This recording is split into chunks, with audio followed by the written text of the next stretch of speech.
प्रिय भक्तजनों, आज हम कार्तिक मास कथा के अंतर्गत 28वें अध्याय को सुनेंगे। इसके पहले के सभी अध्याय हमारे YouTube चैनल पे उपलब्ध है। आप सभी चाहें तो वहां से जाकर पढ़ सकते हैं। आइए कथा श्रवण करते हैं।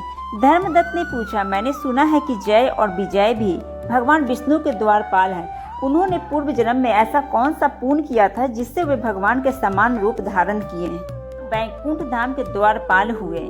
दोनों पार्षदों ने कहा, ब्राह्मण, पूर्व काल में त्रिनबिंदु की कन्या देवहूति के गर्भ से महर्षि कर्दम की दुष्टि मात से 2 पुत्र उत्पन्न हुए। उनमें से बड़े का नाम जय और छोटे का नाम विजय हुआ। पीछे उसी देवहूति के गर्भ से योग धर्म के जानने वाले भगवान कपिल उत्पन्न हुए। जय और विजय सदा भगवान की भक्ति में तत्पर रहते थे। वो नित्य अष्टाक्षर मंत्र का जप और वैष्णव व्रतों का पालन करते थे। एक समय राजा मरुत ने उन दोनों को अपने यज्ञ में बुलाया। वहाँ जय ब्राह्मण बनाए गए और विजय आचार्य। उन्होंने यज्ञ की संपूर्ण विधि पूर्ण की। यज्ञ के अंत में अवृत स्थान के पश्चात राजा मरुत ने उन दोनों को बहुत सा धन दिया। धन लेकर दोनों भाई अपने आश्रम में गए। वहां उस धन का विभाग करते समय दोनों में परस्पर लांग डांट पैदा हो गई। जय ने कहा, इस धन को बराबर बराबर बांट लिया जाए। विजय का कहना था, नहीं, जिसको जो मिला है वह उसी के पास रहे। तब जय ने क्रोध में आकर लोभी विजय को शाप दिया, तुम ग्रहण करने के देते नहीं हो, इसलिए ग्राह अर्थात मगरमच्छ हो जाओ।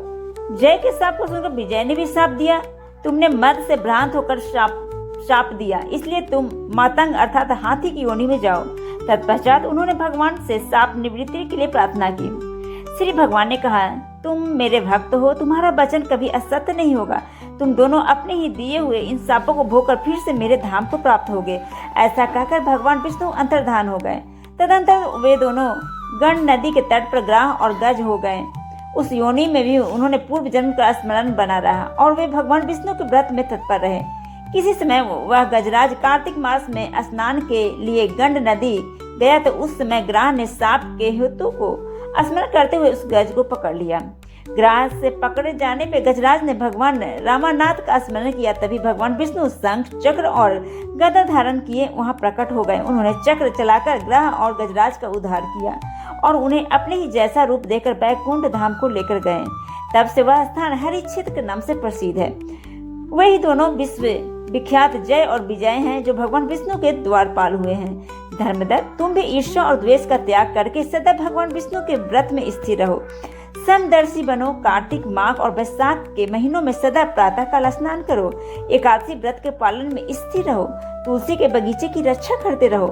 ऐसा करने से तुम भी शरीर का अंत होने पे भगवान विष्णु के परम पद को प्राप्त होगे। भगवान विष्णु को संतुष्ट करने वाले तुम्हारे इस व्रत से बढ़कर ना यज्ञ है, न दान है और न तीर्थ ही है।